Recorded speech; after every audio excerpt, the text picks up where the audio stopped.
শহরের প্রান্তে একটি স্কুলে পড়ত রাফি নামের এক কিশোর। পড়াশোনায় সে ততটা ভালো ছিল না, কিন্তু খেলাধুলায় ছিল খুবই চৌকস। তার সহপাঠীরা প্রায়ই তাকে বলত, রাফি, খেলাধুলা দিয়ে তো ভবিষ্যৎ গড়া যায় না, বই পড়াটাই আসল। রাফি তখন হেসে উত্তর দিল, সবকিছু বইয়ে নেই বন্ধু, জীবনের শিক্ষা চারপাশ থেকেও আসে। একদিন বৃষ্টির সকালে স্কুলে যেতে গিয়ে সে দেখল রাস্তার ধারে একটি ছোট ছেলে কাঁদছে। তার গায়ে ছেঁড়া জামা আর পায়ে কোনো জুতো নেই। কাদার মধ্যে হেঁটে সে স্কুলে যাওয়ার চেষ্টা করছে। রাফি থেমে জিজ্ঞেস করল, তুমি কেন কাঁদছ?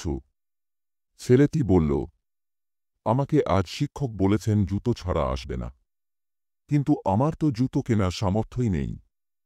রাফি কিছুক্ষণ ভাবল, তারপর নিজের জুতো খুলে ছেলেটির হাতে দিয়ে বলল, এই নাও, আজ তুমি এটা পরে স্কুলে যাও।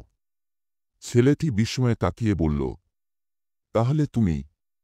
রাফি হেসে উত্তর দিল, আমি কাদামাখা পায়েই চলে যাব, কিন্তু তোমাকে জুতোর অভাবে শিক্ষা থেকে বঞ্চিত হতে দেব না।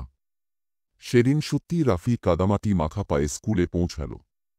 সহপাঠীরা তাকে নিয়ে হাসাহাসি করল।